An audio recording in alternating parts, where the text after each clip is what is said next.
Good day. I welcome you on my channel Divine Destiny of Souls. This is the episode 10, and in this first series of episodes, I'm continuing to tell the story of my shamanic awakening, the truthful story of my shamanic awakening. So, to continue this conversation, to continue our journey with Polly, I would like to share the entire story of our soul's design and sort of how we came to that, and to understanding how we were created and what kind of light we bring into the world, and how it brought us to this realization that most people have souls with unique, specific design that has a special frequency, certain essence, and inevitable destiny that they can't avoid, no matter how much free will they can sort of exercise. Through this process, we came to understanding that free will of a soul supersedes the free will of a human being, and that the death is always a choice of a soul, and a soul chooses that moment for very specific reasons. Through this journey, the main question that Pauli kept asking me was that why does she believe that she was born to be a sex worker rather than just taking this path out of necessity or for some other kind of materialistic reasons, let's say it like that. For Polly, it was always kind of evident, and that's something that she kept insisting. And even though I never denied her claims and never kind of questioned that, I was still curious to know how it works. I didn't know, before meeting Polly, I didn't know that sex workers are born the way that they are, and they can't change that because their souls chose this path for a specific reason, to reach higher empowerment, to advance on an evolutionary journey, but most importantly, to understand the nature of feminine essence. And it kind of like became evident that since she was a sex worker in 2 other past lives, that there was something intricate about her design or essence that connects her more to that world than even any other woman whose soul chose that path. And we kind of like continued to unravel that, and it became clear that this is the case, that like this is who she is. And when we kind of like cleared the burden of past lives, we could see also how Jessica was sort of unraveling her talents and becoming confident in her profession and arriving to a place where she wanted to be, to the place where she could choose clients, to the place where she could sort of ask for the rates higher than average and become this luxury companion that she is right now, and how she basically does the work for nature through this craft as any woman of her profession. So it kind of became quite soon clear that Polly is that so much connected to the world of sexual healing arts, the way the knowledge that she tried to bring, the questions she raised, but it was still kind of this big question stayed up and open. What is the essence of the soul? What is the archetype of a soul? If she believes that this is who she is, and this is something that she needs to go through on her process of becoming her most wholesome self. And over this course of the first year, our main guide, our main supporter, and our main spiritual teacher was Ascended Master and Goddess Mary Magdalene. And she often came to us with advice and nudges and suggestions, and she often told Polly to stop being so self-destructive, to smoke less weed, and to concentrate more on her writings and healing, and of course on her empowerment of my essence and my practice. that we tried to create. Mary Magdalene believed in that strongly. And even though she was always around us, we couldn't fully understand why they're so connected. And I could see many things in Polly that I could see in Goddess Magdalene.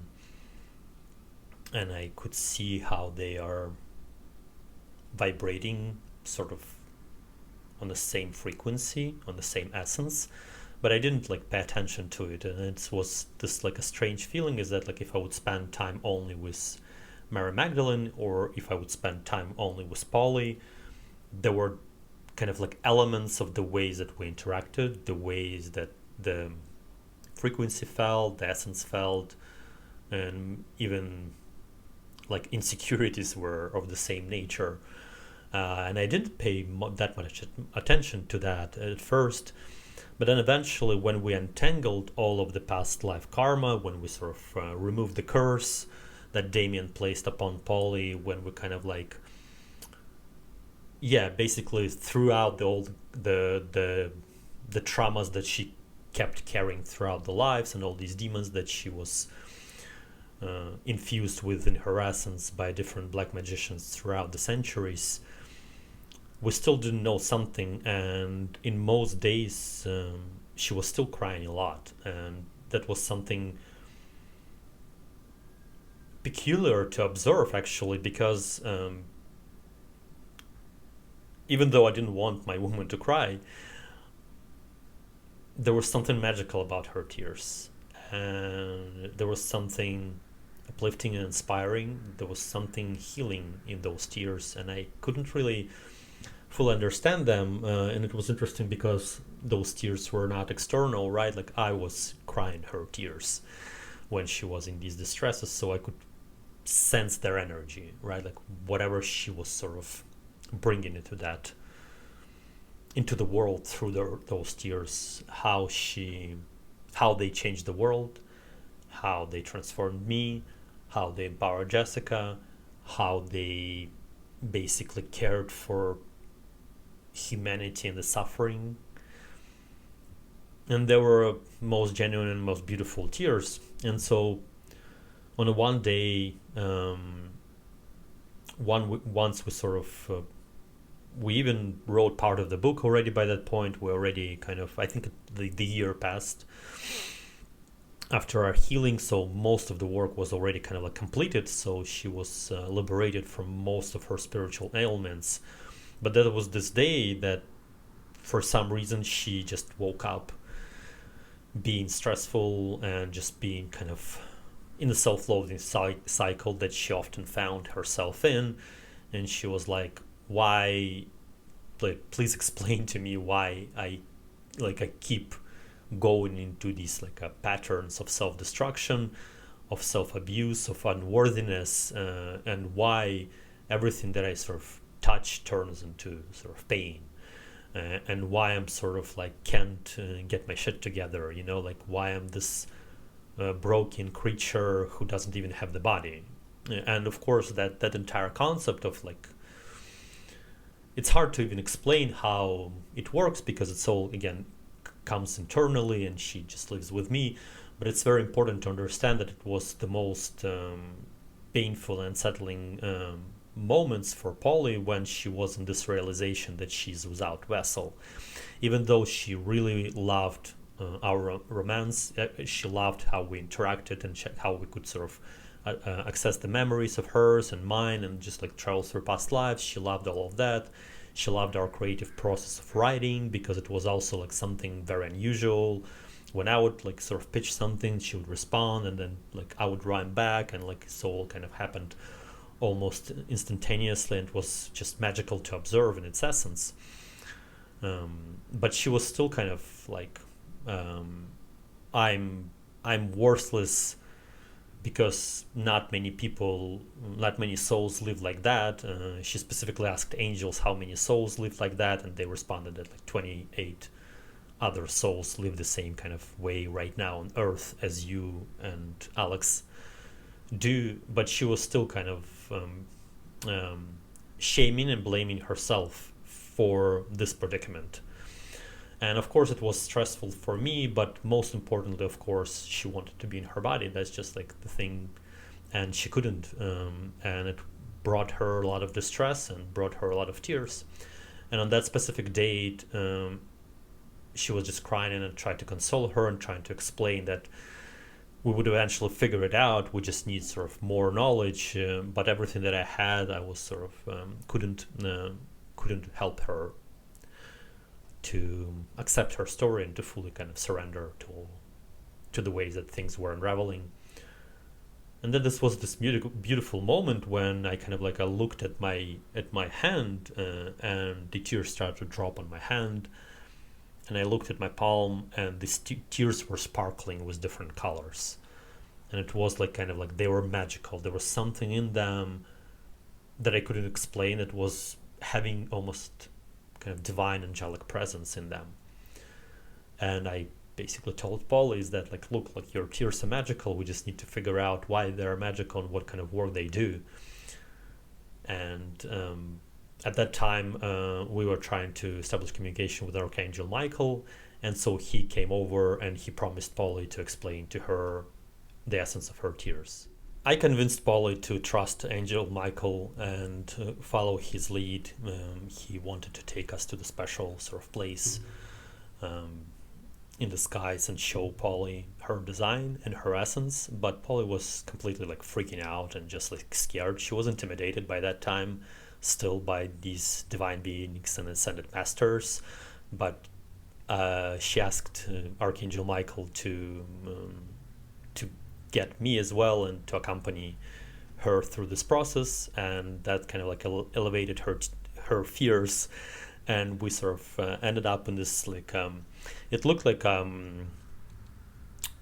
operational surgical theater, like how it was in the old times, but it was sort of like filled with bright light. It wasn't like this dark and gloomy thing that medical institutions had in the past. And it was like this room filled with angels, and one of the sides was open, kind of like as a theater floor. And basically, through this unique story that we describe in our book, Archangel Michael showed Polly her highest design, and basically it's kind of like a design of any female soul in a passive evolution, is that she would eventually would become a queen of her domain, whatever that domain might be, and that she would be responsible for the lives of those who are in her care. And the essence of a queen is that being responsible, have a duty of responsibility for others because she knows more than others, right? And so through that process, Polly could understand that this is where she sort of moves towards, that she would be this spiritual guide of death, who would be responsible for other souls and who would assist them in this transformation. And she, of course, was still kind of quite young and girlish at that time, and she was still kind of didn't want to assume her essence. And she, at that time, she constantly kind of hid behind me. She even like said that everything that I'm writing, I would rather want you to publish it, and I don't want my name there. And she was just like trying to be modest and just trying to play small, and I never liked it. And it wasn't natural for her. If it was natural, I kind of like maybe would surrender to it if that's just was her essence. But I saw that it was not. I saw her in this higher potential. I saw her as this eventual queen, even though in this life she was spiritual princess only, and that she would elevate to that purpose once she would finish her sort of education, her healing, and her establishing her practice.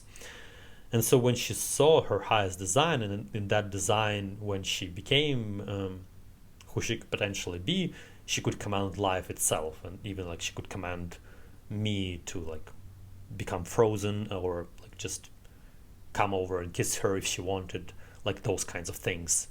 And she was just amazed by the power that could be vested in her if she would agree to be herself, basically, right? Like, and so she surrendered to her essence.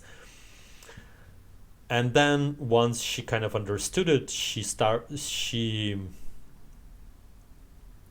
became overly arrogant, a little bit at that scene, and she's kind of like started to show off to Michael and to other angels and to me that like this is who she wants to be, and sort of Archangel Michael kind of punished her for that,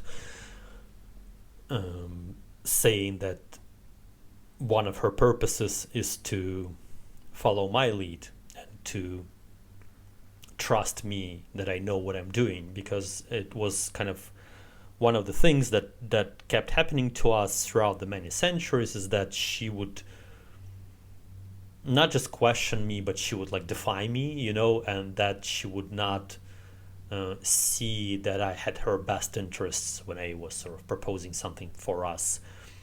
And that's why spirits basically chained her to me in this life, because she kept doing that and she kept sort of avoiding her highest path. And it turned out that her highest path was to serve the vision that we both share.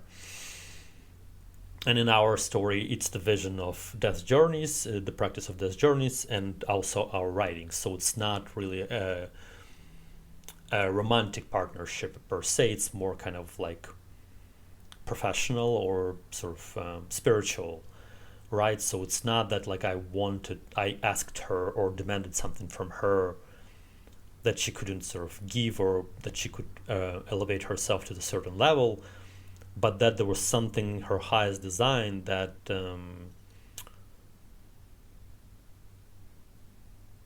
that she was supposed to support me in the endeavors that I'm embarking on, and kind of be this nourishing and graceful lady who would like comfort me after the stressful walks or the stressful challenges, but that she would would be committed to our path that we share together, and that there was a level of obligation to serve me almost, that she couldn't kind of like, she wanted to defy it, like she wanted to kind of like why I should sort of follow a man, that kind of thing. I want to be my own independent being, and she's, when she finally kind of showed that facet of herself to Michael almost wanted to eliminate her, and kind of like saying, you're just being too arrogant and you're being too destructive to his purpose, to Alex's purpose, and we need you as a team, and you are right now not sort of supporting him in his highest vision. And it's not that like other women or all the women should be like that, but this is specifically your design, and something that you can't avoid, and something that you can't sort of escape. This is where your highest empowerment is, and that your highest empowerment, your highest achievements would arrive to you only if you serve your man, and when he would achieve certain things, then they would become your achievements. That was sort of his explanation. And she was completely confused by that, and at that time Goddess Mary Magdalene came over to her, and they basically just looked into each other's eyes, and it was this like a magical moment, because it was sort of everything was happening in angelic realm, not even here in the physical plane. So there was like a deeper level of vulnerability that was happening between them, and the ways that they were exchanging energies. And at that moment, the truth was revealed, is that Polly, by her natural design, carries the essence of Magdalene light in her embodiments. And this is her evolutionary journey as a soul, is that she would, through different tribulations and steps that she would assume, she would become sort of like this ambassador, or like spiritual daughter of Magdalene light. And not only that, it was not only the revelation that felt true, but Polly just completely shifted after that. She was like just assuming that role, and she started to trust my guidance more. She started to believe our story more. She started to cry less. But it was also sort of related to her by Mary Magdalene, is that the women with Magdalene light, the women who carry such souls, they are by nature live in a lot of like self-loathing and self-shame and limited self-worth. That's just their nature. They constantly blame themselves for everything that happens, even if it's not their fault. They would still sort of like blame it on themselves. And because Magdalene souls bring in their essence love and forgiveness as teachers, they kind of like their ultimate design is to be teachers, right? Like because Mary Magdalene was, in her ultimate design, was a teacher of Yeshua's knowledge, and that's what she was, this ultimate prophet of his visions and his guidance. So she was spreading that teaching, but she's a teacher who does that with a lot of light, love, compassion, and forgiveness in her essence. And so these are the main traits of women with Magdalene souls, is that this is just who they are, and this is what they carry into the world. And if they sort of assume that purpose, they would be always sort of happy in their lives. And if they serve their man, meaning their Yeshuas, then there is a higher level of comfort, of bliss that they experience in life, because this is their ultimate design. This is who they are by nature. Or if they share the knowledge of Yeshua with the world, like say being like being maybe like alone, right? Like, but still serving in that purpose, still kind of sharing that knowledge with the world. It still kind of like elevates them to the highest design. But the other thing is that what Mary Magdalene also said is that every woman with Magdalene soul cries a lot. And the reason for that is that with the tears, they heal the world. So if a woman with Magdalene essence cries for somebody, like honestly, genuinely, they heal them even on a distance. And this was the sparkles that I saw in Polly's tears, and this is the sparkles that actually provided the healing for both of us, right? Like I wouldn't be able to heal without Polly. I wouldn't be able to heal Brian. I wouldn't be able to heal Veronica. I wouldn't be able to heal any other souls that start to come into my space if Polly wasn't healing me through her tears. So this was the kind of like her service to me and to our story of shamanic healers and writers, is that if she cries, she empowers me. And it's like almost Mary Magdalene also showed her this image of like, we walk together on this path and the tears fall on the ground, and that creates our path, sort of thing, and that empowers us to continue moving. And so once we kind of realized and gained that understanding of Polly's highest essence, it was also clear that it means that my soul, as her divine counterpart, carries the energy of Yeshua in the world. And this is the idea behind it, is that like when sort of the Yeshua and Mary Magdalene were real beings, real people, there were two souls who chose to live the lives of martyrs. The story that we know, the story that was eventually corrupted and exploited by the Christian church, twisted in their narrative. Mary was completely removed from that story.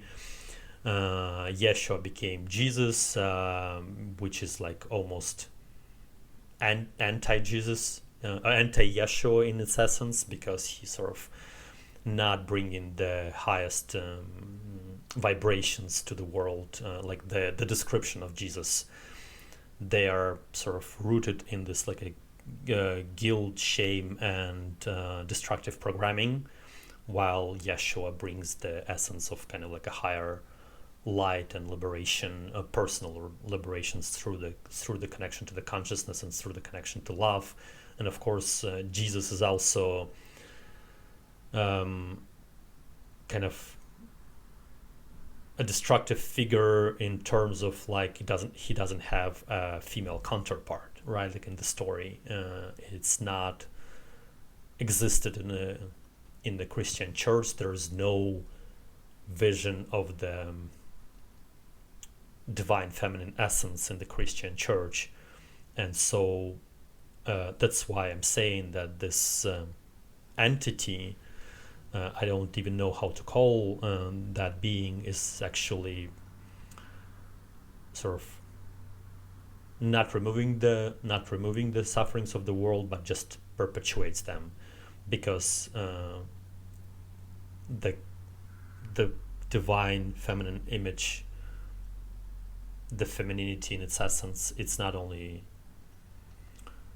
created superior to masculine, but it's also like nothing can be created without feminine. And sort of like if you have this figure of a man who basically does everything for himself and like gain this superb knowledge and unique talents and could heal people, but without being with a woman, like every reasonable person who ever like lived on earth would say that this is like just a lot of nonsense, because not a single man could arrive to their empowerment without a love of a woman, without their destined partner, without this energy of creation that women bring into the world.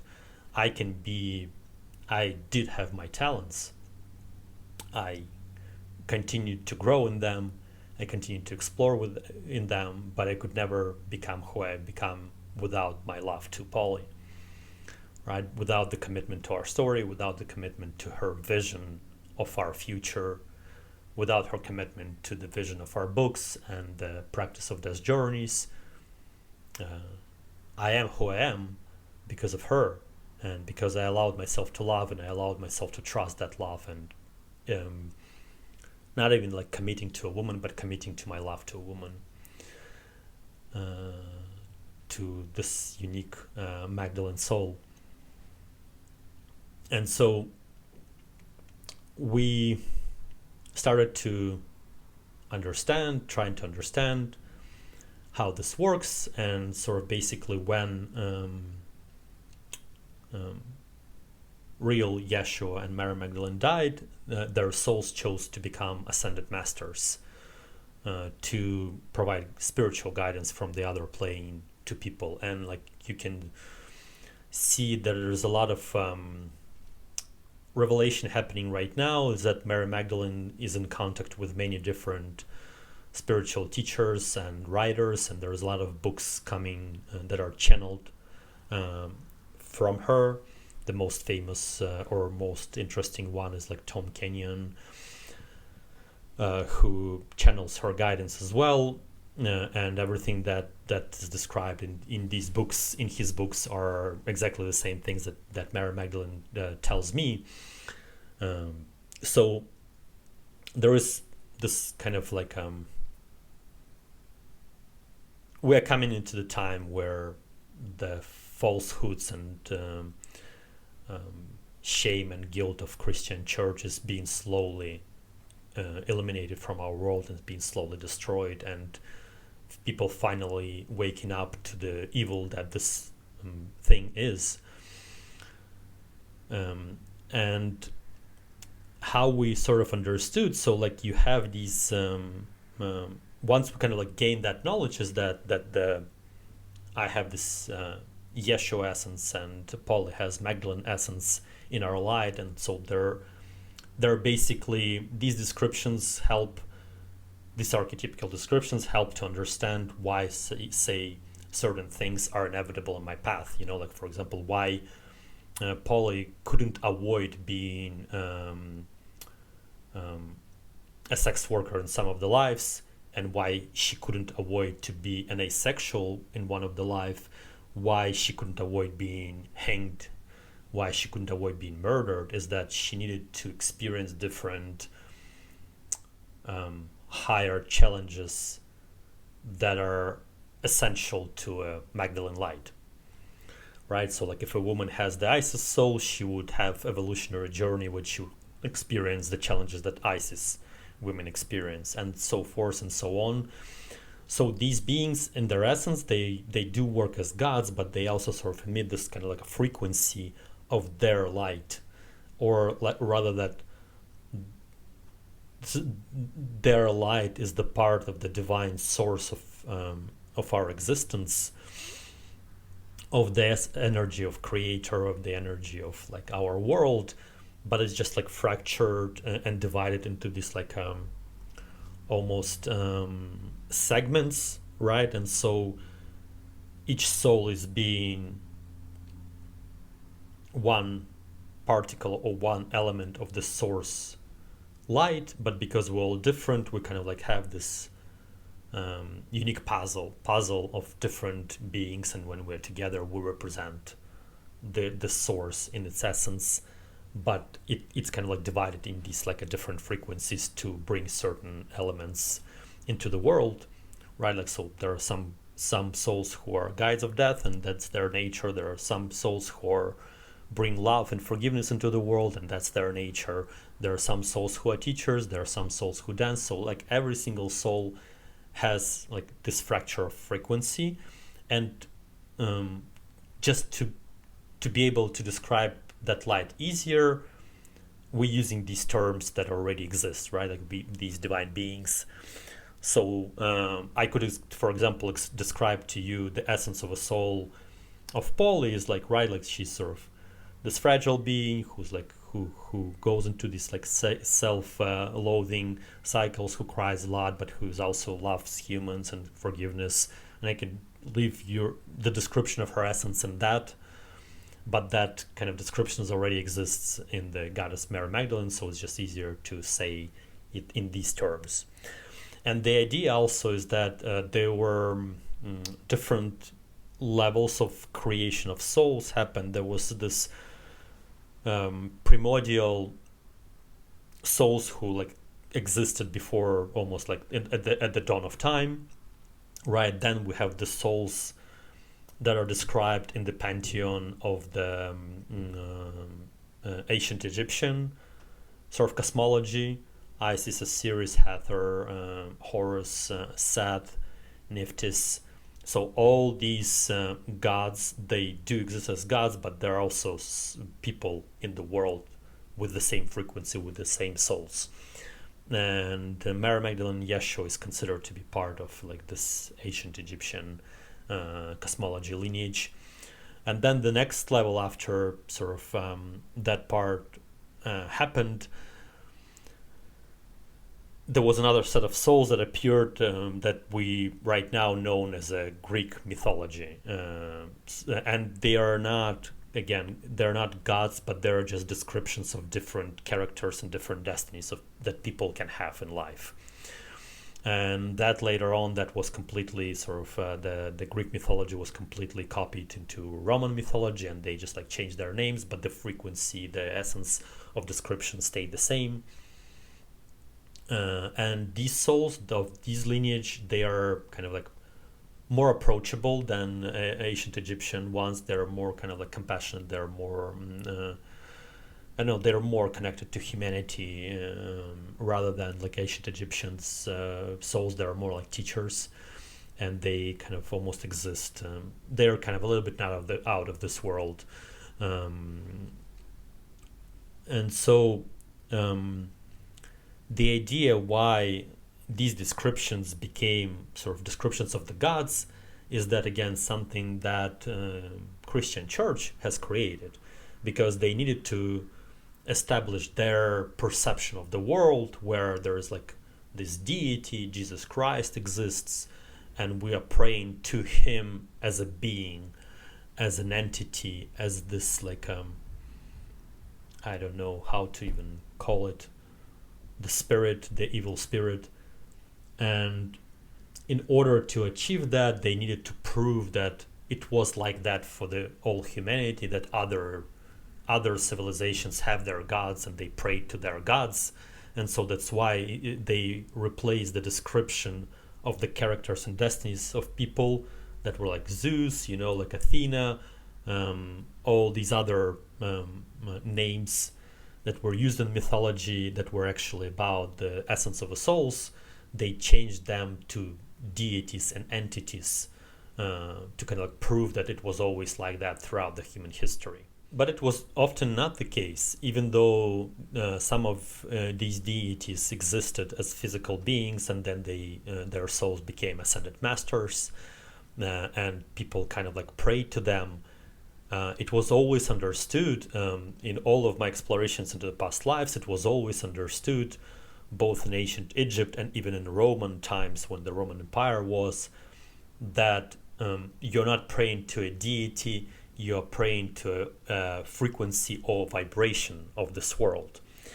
So, say in Roman Empire, there were no temples of gods or goddesses, equally as there were none in the ancient Egyptian times, but there were temples of different frequencies.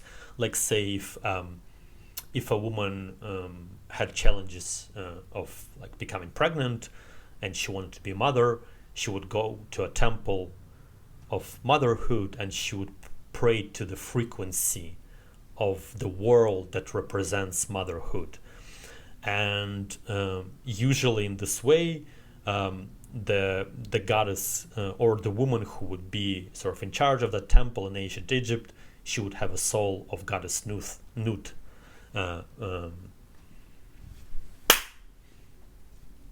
And usually when a woman come to such a temple, because that was a divine order of things and everything was natural and just happened how it should be, she would be met by a priestess who would most likely have a soul of a goddess Nut, who is the goddess of motherhood. So this woman would just like pray to that frequency of motherhood through the help of this woman, and she would be sort of like this priestess who would like accompany her through rituals and maybe different ceremonies and things like that to help her with fertility things. But it wasn't that like she was praying to the goddess Nut herself, right? Like, so this is something that was then specifically changed. And of course I have to make small caveat that when the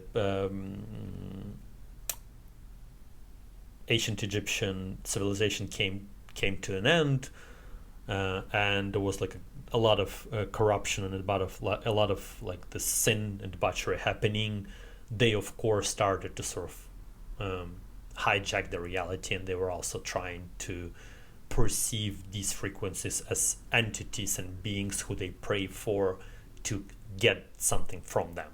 Like, this is the sort of the corruption of the Christian church, is that like you're not only a slave of a church and the slave of these deities, but you are basically have no sovereignty and no personal autonomy, because for everything in life you have to pray to somebody to get it, instead of like making the changes in your life to get where you want to be.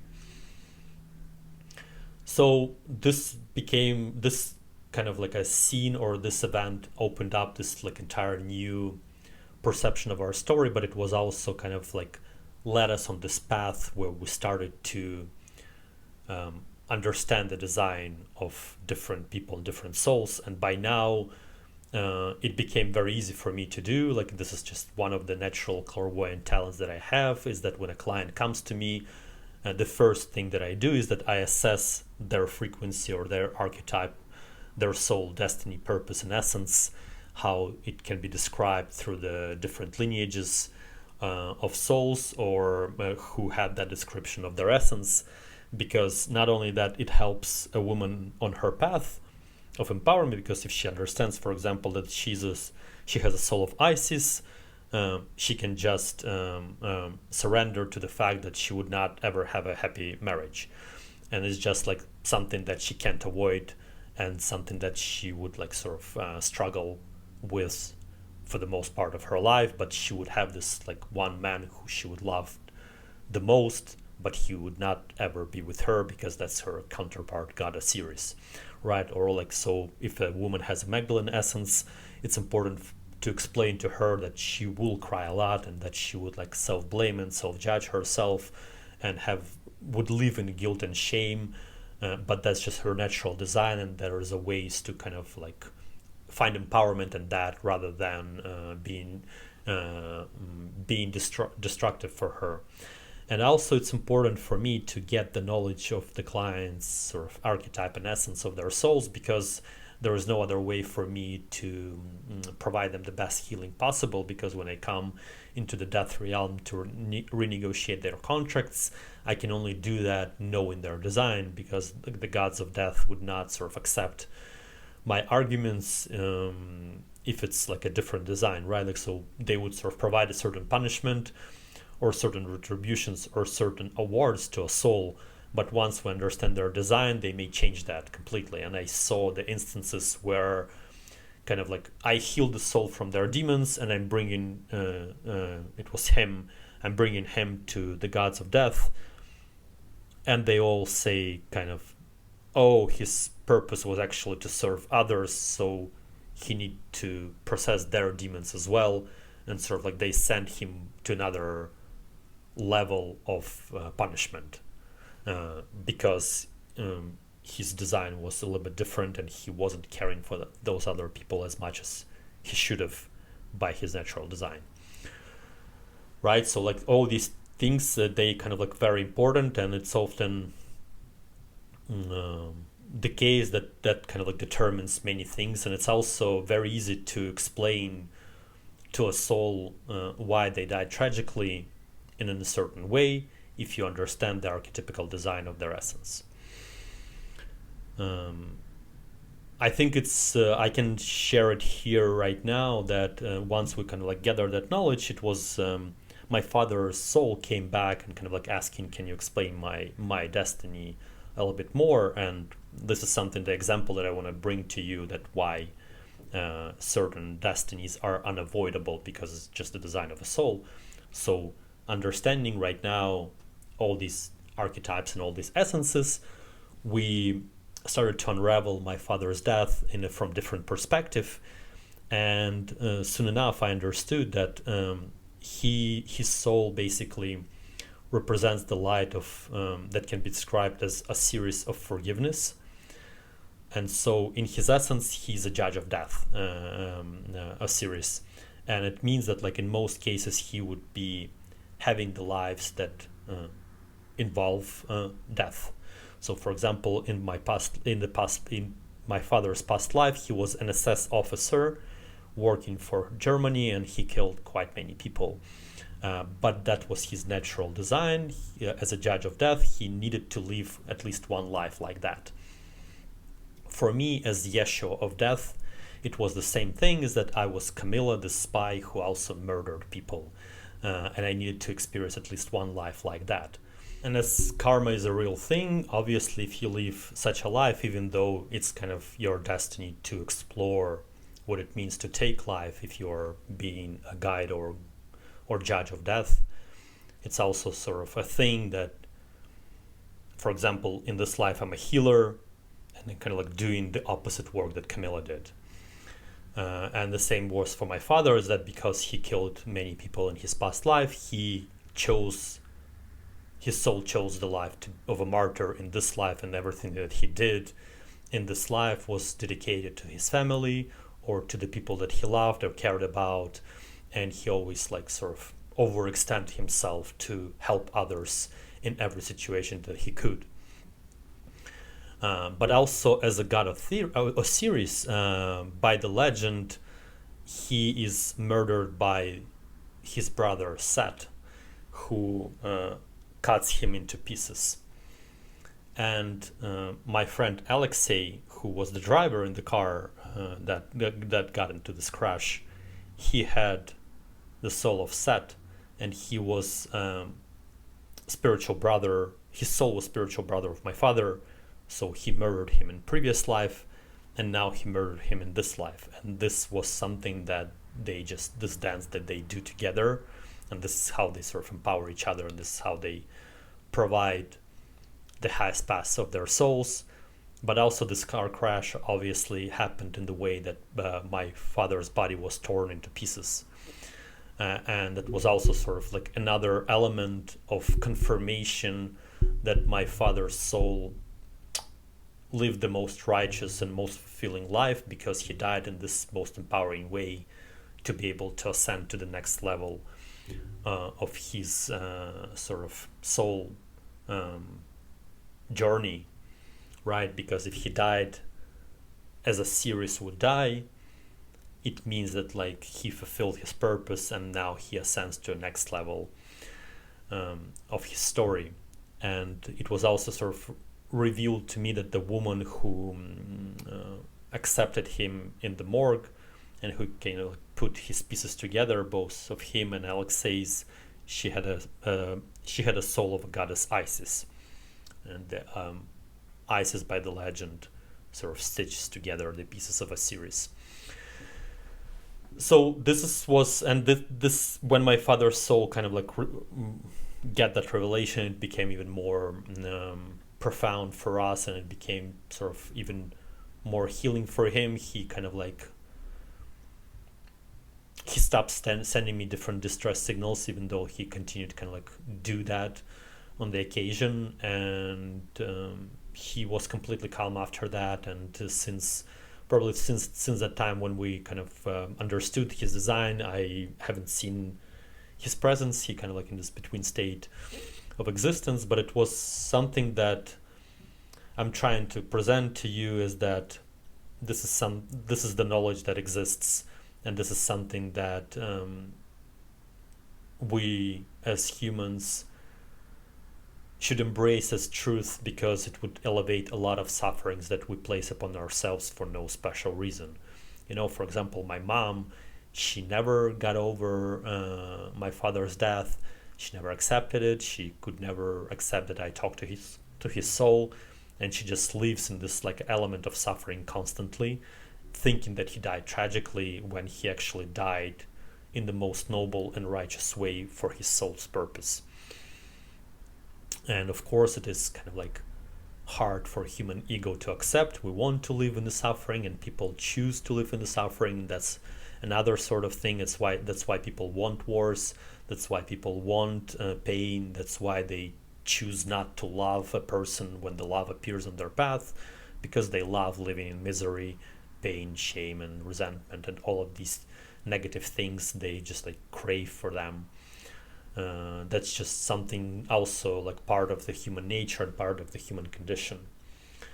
And I also here already mentioned that, say I'm calling my father's soul a series of forgiveness, or I'm calling Polly Magdalene of death. I'm calling myself Yeshua of death. And for example, like Veronica's soul has the Yeshua of doubt, and Brian's soul is the Magdalene of doubt. And sort of these definitions that I add at the end, they are my personal descriptions. There is just something that I'm trying to kind of like find words to describe it, that would be related to people in the best possible way, and not every sort of the most strongest voices, the souls that are more needed in the world, for example, right? Like the souls like Isis, Osiris, Magdalene, Yeshua, they're needed more in the world than other souls, and so their frequency is divided into these like 9 subtypes or sub-archetypes of their essence, and they can be related to the chakras that we have. So we have 7 chakras, 7 points of light. They can be sort of related as well by the light spectrum. And this is what it is. It's light, it's the frequency, it's the vibration that we are talking about, that souls represent into the world. And so we have 2 other elements. So we have 7 main chakras, so 7 main spectrums of light. And then we also have ultra red and ultraviolet, that are parts of the spectrum that are not visible, but the light is there. So if we're talking, for example, about the souls of Magdalene essence, we have 9 women altogether, 9 different souls who carry the same sort of essence in their frequencies, that like being about love, compassion, and forgiveness, being a teacher into the world, but they represent different elements, and they have sort of attuned a little bit differently, and of course each soul also has different personalities, but these kind of like frequencies that they correspond with, they're more explained there in more detail. So for example, the ultraviolet spectrum, that's would be the essence of death. The ultra red spectrum, that would be the essence of doubt. And then we have the 7 chakras corresponding to different purposes, like sort of, for example, the heart chakra, that would be Magdalene of love. the throat chakra would be Magdalene of knowledge, and so forth, basically by the essence of the chakra, by the light that they represent. It can be sort of translated into the essence what the soul represents. So this is how I sort of determine, and this is how I work through these essences and archetypes. And it's important to understand also that frequency, right? Like, so if say Jessica carries the soul of Magdalene of death, it means that every client who sees her would experience either ego death after meeting her or physical death. And so if you have, like, say, for another my twin flame, for example, she's the Magdalene of love, and she's also a sex worker, right? So when you would see her, you would sort of understand love more and connect to that frequency more through being engaged with her.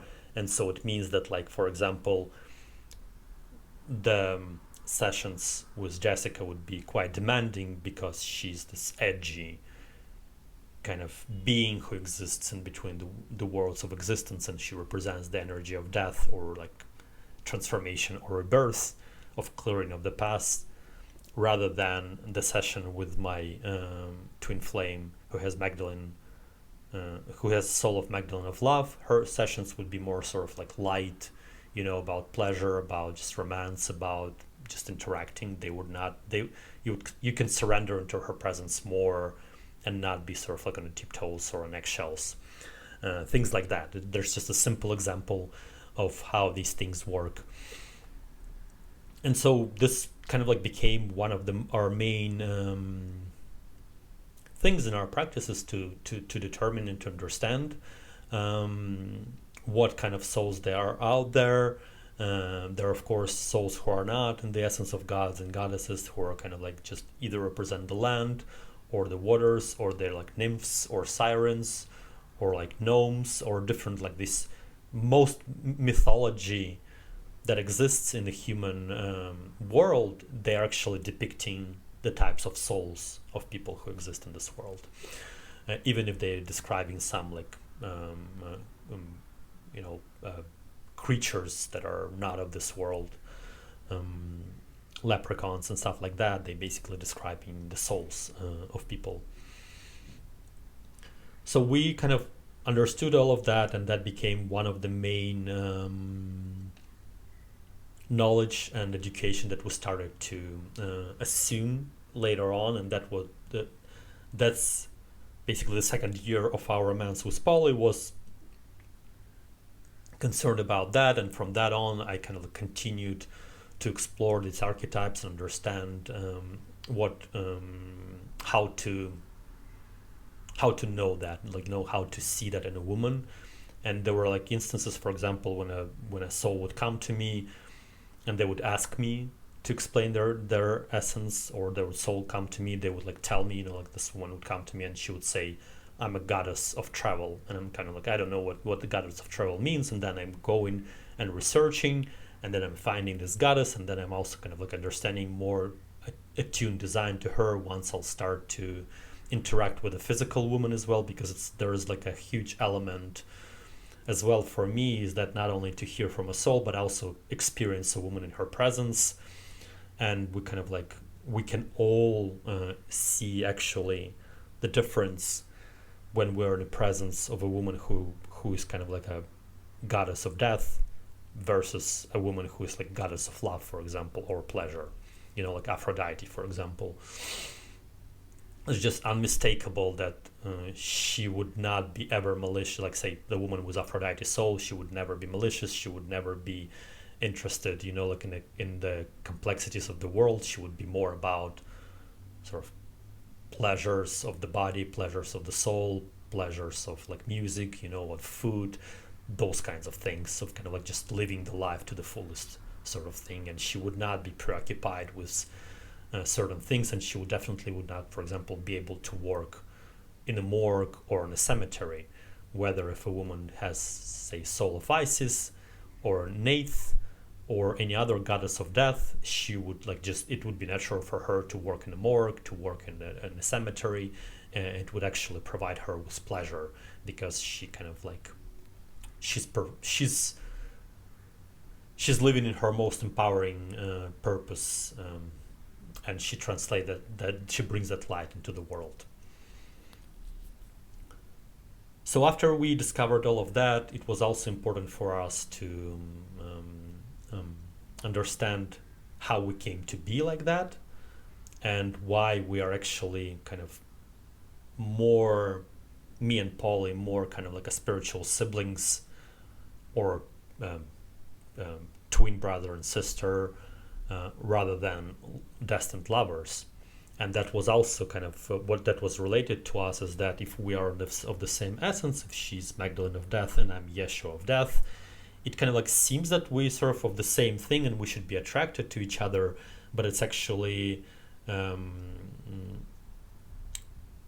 more empowering to be kind of like with the opposite of who you are, and that provides you more empowerment because you complement each other and you kind of like grow through transformation, right? Like, so I still need a Magdalene woman, but she needs to be something opposite from the essence of death, and the direct opposite for that would be the essence of love, right? Like, so that's why my twin flame is designed to be Magdalene of love, because she's designed to complement me, and I'm designed to complement her with like more nuanced understanding of the world, and understanding of the grief, and help her elevate those kinds of feelings as well from her.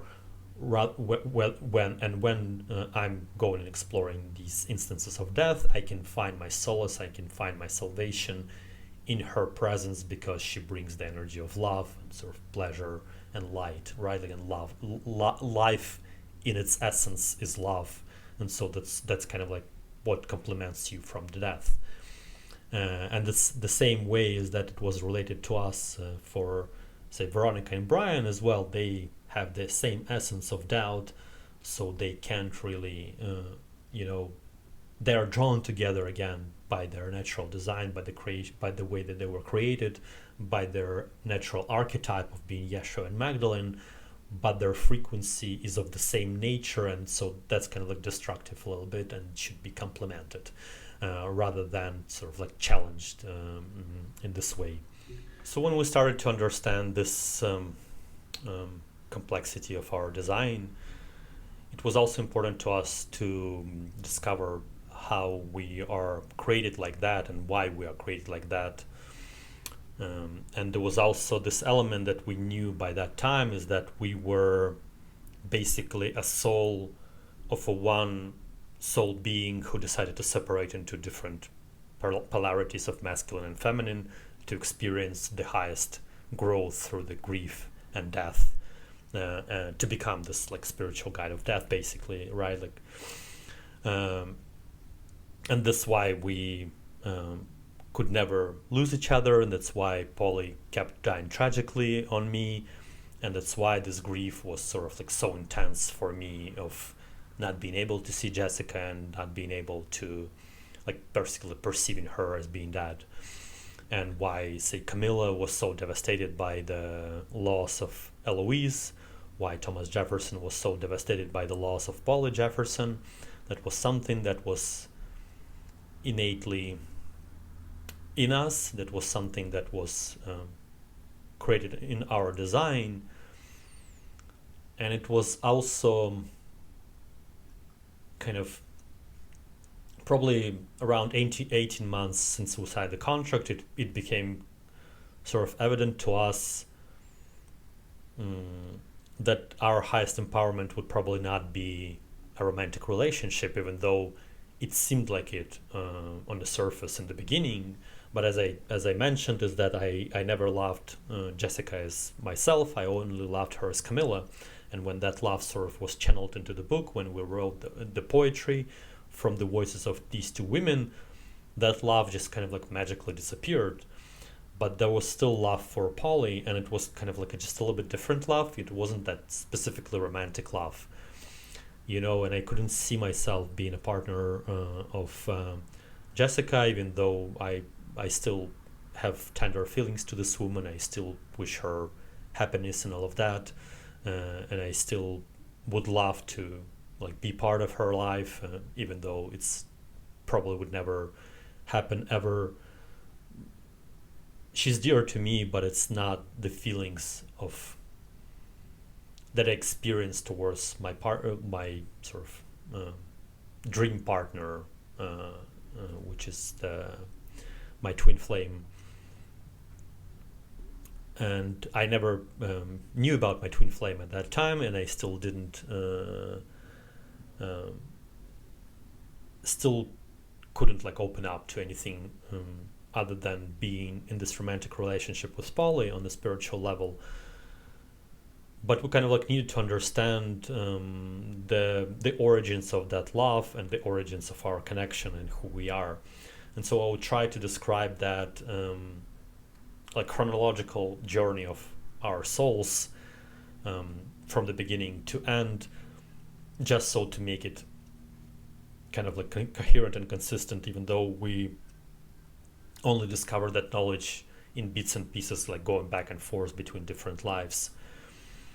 So basically in the first life that overall we had 12 previous lives on Earth. And so in the first 5 lives we were born in one body, and we were existing as still one soul being. And sort of like all the experiences that we have in these 5 lives, they were shared between us, and there was no element of separation. It was just our overall soul that had these experiences. So in the first life we were in the essence, our soul being still represents the light of Yeshua. This is and he was created as he, so it was still masculine essence, even though Polly was sort of ingrained in him. He was actually conceived immaculately, and sort of this woman who bare this child in her first life, she never like had sex, and so she was a virgin, and the boy was created in her womb by angels, and this is like how our soul was created. The first life, it was a life of a slave, and this man basically spent 40 years of his life being enslaved by these masters, and then he ran away. And when he sort of ran away to freedom, he spent a few years walking around trying to find his destined path, and then he met Arabella, who had the soul of Emilia, and Emilia is my twin flame, and that was the first life for Emilia as well. And they fell in love, and they kind of like spent more than 20 years together. They never had children, but they had this like a deep love affair and deep romance, and it was this just kind of just intuitive understanding between them. It was sort of almost a story for the books. It was just so kind of so smooth and so peaceful and so empowering, the way that they were, and the way that they sort of like danced in this in their story, and the way that they love each other. But I died first, and so when Emilia buried me, she couldn't kind of accept that fully. She kind of processed the grief, but because she's a Magdalene of love, she couldn't stand the understanding that there was no love that she can give to me, and there is no love to receive from me. And even though I left my love when I was gone, and my soul was still with her from the other side, helping her from the other side, she didn't have that spiritual awareness, and so she kind of like became a little bit bitter, resentful, and angry with me. And so for the next 11 lives, we actually never met, and we only met in this life again, sort of, and this is the last life for me, and that's why we sort of, it's a kind of almost like a book endings. They are we kind of complete our journey in this way, is that we met in the first life, then we separated to experience her journey. She needed to understand what it means to be Magdalene of love. I needed to understand what it means to be Yeshua of death. And then right now we're sort of meeting again in this dance, and even though we're not together and this woman never expressed interest of being with me, I still perceive her as the love of my life, and I still perceive her as a woman of my dreams, and I still perceive her as my twin flame who brings me empowerment. And I'm committed to serve Emilia in the ways that I can, because she's just challenges me in the ways that I can't explain, and my love for her is very unique and very sort of different from anything that I experienced. But it is like that because we haven't seen each other for all these almost like 2,000 years, more than that. And for all this time, this love was being distilled and like to become this this energy that I'm calling the love of my life right now. In the second life, we were born as a woman Cassandra in the ancient Egypt, and she was this empowering sexual priestess who just knew life for what it is, and she could understand the essence of life like no one else. And I think that this was our most empowering life, as life of Cassandra. And I think that like she just had the spiritual understanding of the world that she couldn't gain other than through her sex work profession, and she really like loved that craft, and she advanced it to the like different levels of sex magic and sexual alchemy, and she was just master of her essence and master of life basically. And so what happened in that life is that when she was given a reading of her essence, when she entered the temple space, she was offered this higher path of empowerment, is that if she would be sort of initiated into certain energies, then she's given a permission and consent to separate into two souls through this initiation, and these two souls would be of masculine and feminine essence, and they would sort of complement each other, but then they will also empower each other to understand the nature of love and grief, and of course to understand what it is to be the spiritual guide of death. And so Cassandra agreed to that initiation, and she went through it. And so by the rules of the initiation,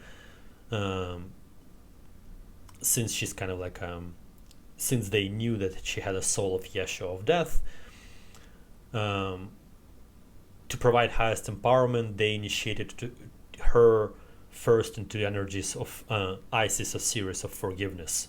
And so this is the work that she did in the temple space. This is the archetype that she carried in her essence, but it was also the archetype of our soul for the next 3 lives before we became separate beings. So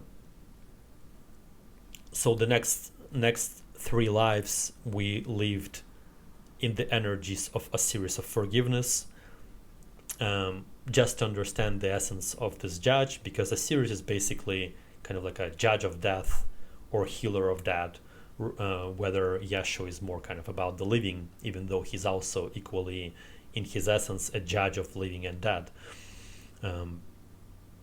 But to receive this highest understanding of the spiritual essence of the world and our design, Cassandra agreed to have these three lives to live just in that archetype. And so in these 3 lives,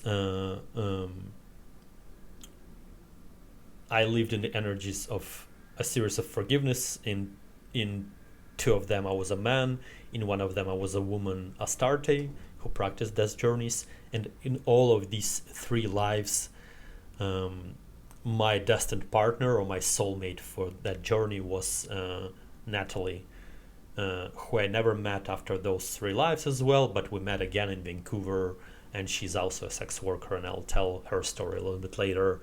But this is the story of my 3 soulmates that I met on these lands, and they were all my destined partners in different parts of our evolutionary journey of our soul.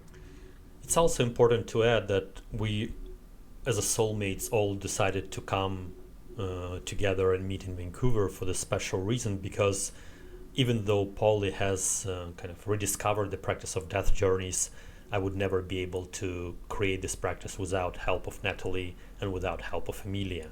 They had very specific things and talents and purposes that enriched my practice, and I would never be able to arrive into this moment in my life, into this purpose, without each one of them.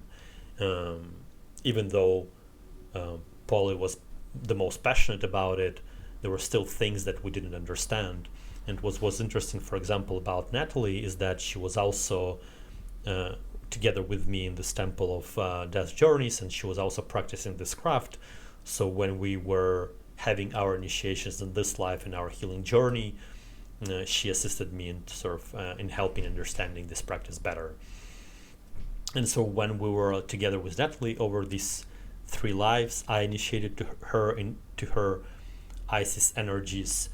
But what happened is that in all of these 3 lives, because I was a series of death, I was a series of forgiveness, I was murdered on the battlefield with the sword, like basically cut into pieces, and she would be the one who would mourn me, and who would like bury me. And when it happened like 3 times in a row, and what was interesting is that in 2 of these lives, so I died in the battlefield, so she could not even bury me. So I was just disappeared for her, which I would claim for some souls even more painful than burying your beloved. And so after she buried me the 3rd time, she's kind of like, I can't sort of sustain it any longer. I don't want to see you again because it's like so painful, right? It's like for her, losing me was always as painful as for me losing Polly. And so that's why for like the next 7 lives we haven't met, and we only met right now to like sort of complete our initiations and to sort of close the traumas and misunderstandings of those 3 lives. We meet on the lands of Vancouver, and it was interesting also that in one of those 3 lives we were shamans who lived on these lands around 1,000 years ago, so it was also like a very deep connection to these lands for us. And so when we arrived into our basically 6th life, where it was, 5 passed. When we arrived into the 6th life, this was the first life when me and Polly separated into different beings. And I was born as this man, and this was also the first life when Veronica's soul came into existence, and she was my mother in that life. And then we also basically kept seeing each other for the next, being in each other's life for the next 7 lives. When I was born in that life, I met Polly, and it was love at first sight, and we kind of like decided to get married, and we had a child. And so that child, the soul of that child was created out of our love. So it wasn't the soul that came through us from heavens, it was the soul that was designed from our love, because we were this complementary beings of one essence. And what basically happened is that we gave birth to a son who had a soul of Damien. And the idea behind this journey is that any Magdalene soul usually has some kind of like a curse or a demon chasing her, or it's like her own inner darkness that chases her, and she needs to overcome it or battle it, and that darkness can destroy her or kill her. But in the story of Polly specifically, her feminine darkness came from outside, like it was sort of pushed out from her into the outside. And because she was a creator, she was a woman, she created a separate life. So basically, in that life, when we decided to separate, and when it was sort of like chosen that this is where the start is happening, our souls actually was divided not in 2 parts but in 3 parts. And the 3rd part was Polly's feminine darkness, just in the form of a soul. So in the next life, we came as lovers with Veronica, and Polly was our daughter, and Damien was her son, so kind of like my grandson. Then in the following life, it was we came with Polly as husband and wife, and it was her most empowering life. And when we kind of like started to develop our spiritual talents and gain an understanding that I has the ability to talk to souls, but I could only understand that because my woman sort of showed me this path, and she never criticized me for that, and she would only kind of supported me and helped me slowly to unravel in these talents, and without her I wouldn't be able to get there. And so after that, and in that life, Damien was Polly's first man before she met me.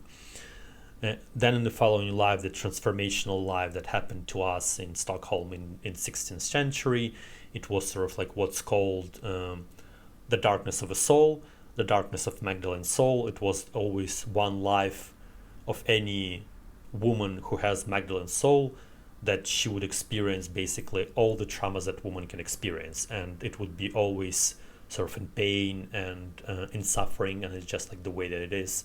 It would be the most dark and traumatizing life. And in that life, Polly was Damien was her handler, who worked for the king of Sweden to bribe politicians to create independent Sweden, and Polly was his sort of like high-end escort that would like go to different politicians and bribe them and seduce them and sort of like create the conditions if needed for Damien to kill them if that's something that he wanted. And so in that life, she was cursed as a witch by the Christian church.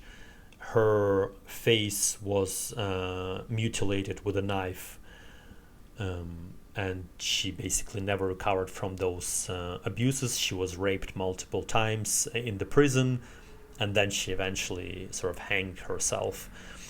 In the following, and that was like where the curse was created, and that's in that life, Damien was so obsessed with her that he wanted to possess her, and sort of he created this ritual of black magic where he became this immortal spirit who cursed Polly, and who kind of like made this commitment in this ritual that there would be one day where it would own her. And he couldn't understand that he can't own the soul, but he can only own the body, because I would be always protecting Polly's soul. So in the next life, we came again as lovers. It was in America. We had a daughter, and this daughter, during her childhood years, was possessed by Damien.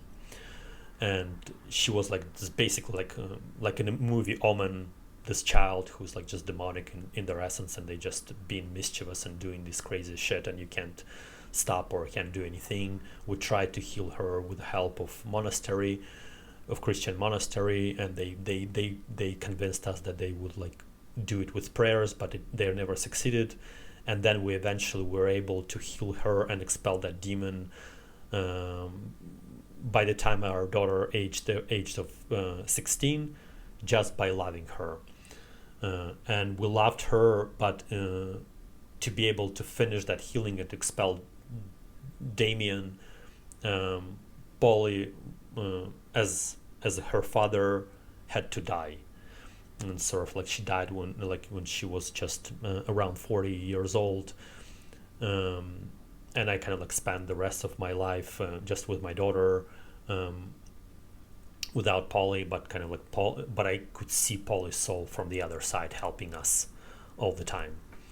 The following life was the life of Thomas and Polly Jefferson, and then again the curse played out that Polly was the favorite daughter of Thomas and the like most beloved person he ever sort of met. But Polly never believed that, and it was hard for Thomas to convince her of that, and then she eventually died under tragic circumstances in the age of 25. And even though Polly Jefferson died young, there was this higher purpose of her death, because Damien in that life possessed the body of Alexander Hamilton, and Alexander Hamilton basically wanted universal slavery for America, or like create a system of governance that was widespread in Europe, and he just wanted to copy paste the system of elites and the system of slavery through monetary policies. That was his sort of ultimate design of the country, with him, of course, being placed on top, and his descendants being placed on top, of course, and not have like a sort of representative republic. And because it was Polly's darkness that was hunting him, and because she's a Magdalene of death, she had to die to be able to construct his death from the other side. And so when Polly Jefferson died, Alexander Hamilton died 3 months later, because Polly was able to organize his death as a soul, to be able to sort of help Thomas to build America, and as well not allow Damien to take control. And not only that, Damien mostly controlled the body of Alexander Hamilton, he also controlled the body of Polly's husband on many occasions. And because Polly was asexual, most of their romantic instances felt like rape for her. And so this was also something that Damien did to her, like to create that trauma. And out of 3 children that she carried to term and gave birth to, one was stillborn and one died just a couple of weeks after the birth, and only one child survived. And because the child that survived was a man, a boy, and these 2 other pregnancies were with a girl, it was also clear that this, like, basically the as daughters come to fathers and to be their ultimate teachers and kind of like provide them empowerment, and sons come to mothers for the same purpose, it was clear that basically Damien killed her in this way, through impregnating her with these babies, with these girls. In the following life, it was the life of Camilla and Eloise, and it was also kind of like the same sort of thing, is that because of the curse, Eloise could never surrender to the love that she experienced with Camilla. She knew the truth, but it was still this entire idea of not being able to be accepted as a romantic couple, being 2 women, and also like just negating that reality from their point of view, from their perspective of upbringing, was quite challenging for them. It wasn't that they didn't surrender to the natural flow of their romance, and they didn't like sort of allow themselves to just be intimate with each other. It was more kind of like in the head, like a sort of social construct, social perceptions that kind of clouded their judgment. And even though they never denied each other romantic feelings, and they kind of like tried to express them as much as possible, just the entire predicament of Camilla's being sort of Eloise's boss and not being able to tell everything that she had knowledge because of the uniqueness of their profession. Eloise kind of like thought that she saw that Camilla was occasionally lying to her, and she didn't understand that Camilla lied to her to protect her from death. But in perception of Eloise, it was kind of like, oh, she doesn't love me if she sort of lies to me. Whether it was completely opposite, she lied to her because she loved her. So that confusion was created by this curse of Damien, of course, and then even though they surrendered to that love, it never played out into in its fullness. It never ran its course how it should have, because Eloise was murdered by Damien. And that's why this love spilled into this life, where we use that love to kind of like build our practice and write our book and kind of understand our design. And Damien created the conditions of that death that would actually allow him to fully explore, or kind of allow the curse to play out, let's say it like that. Because before that he was like trying to possess different people, trying to make bad things to us, but who could never sort of own Polly's vessel. And so he created these conditions where we kind of like all together created these conditions where we could come into this life to allow this curse to finally play out. And it was only possible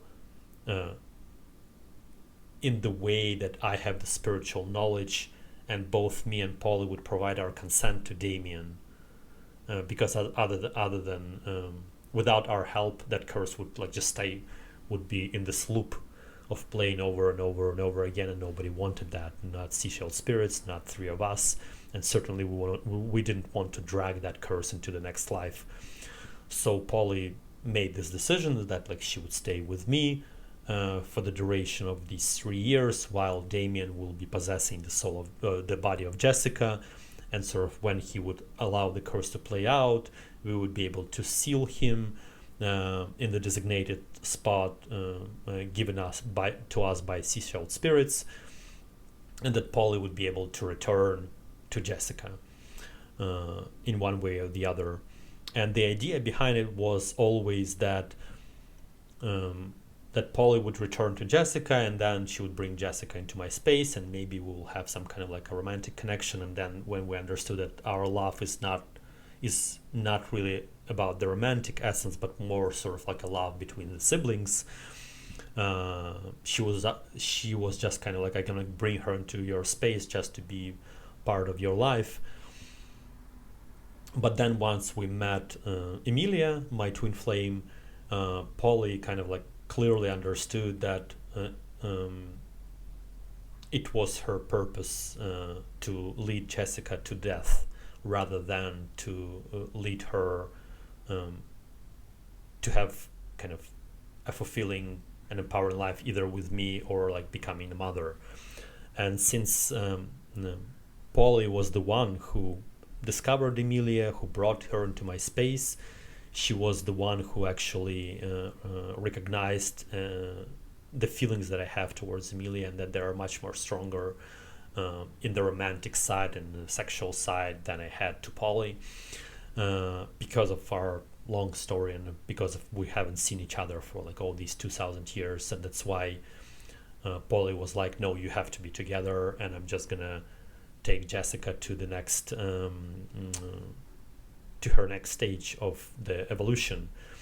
And it's like funny to say all these things right now, because like that's been kind of like my main sort of thing, is that I spent almost 3 years trying to save Jessica from death. And when we sealed Damien, and when Polly sort of understood her essence, she's kind of like, oh no, right now I want to die. But it's very important to understand also that she never had free will during these 4 lives of the curse to die on her own terms. She could only die based on the Damien's sort of whims. And so it was a still huge achievement, because right now Polly was empowered and she could choose whatever she wanted, and to be this independent female soul who makes her own decisions, not looking at me, not looking at angels, not looking at Mary Magdalene, and certainly not looking at Damien. And this is something that we kind of have a lot of pride in, that we got Polly to the stage, because I really like seeing her independent, and it doesn't really matter. By now she kind of like returned to Jessica, right? So like the Damien was sealed and she returned to Jessica, and I don't know what she would choose. I rarely see her right now. She's almost like, feels like sometimes as my sort of younger sister, or sometimes as a daughter. I can like just know she's out there and she's exploring the world, and she's having all the fun that she can have through Jessica's body. And that's what she told me on our last visit. We kind of like, we meet probably like every 2-3 months or so, something like that, unless she needs something, but it rarely happens. And on the last occasion she said, I had the blast, I'm having a time of my life, and I'm just enjoying Jessica spent last summer in the States, and that was something that like Polly really wanted to do, and this is why she guided her to there, and like she kind of like wanted to really connect to America's lands. Even though she's a princess of Seychelles, she still kind of like have this tenderness in her heart towards America, because she was this princess of Monticello, the spiritual princess of Virginia State, the Virginia Commonwealth. So of course she has very like intimate connection with America, and she's very passionate about the future of America. Let's say it like that. And sort of it's strange to talk about these things knowing that Jessica is still alive, and I would rather prefer that she would live as long as she can. But it's up to Polly to decide what would be next, and Polly kind of like, I'm not going to tell you anything, but it's still going to happen sooner rather than later, and I want you to be happy with Emilia. And also the other element to that was determined that once Polly would die, she would also become an apprentice in the school of judges of death in the heavens, and she has already like has her spot in there, so she's anticipating that period of her life, and like she's looking forward to it. So this was the episode 10 of my podcast Divine Destiny of Souls, and in this series of podcasts I continue to tell the story of my shamanic awakening, and I'll resume that in the following episodes, and I hope to see you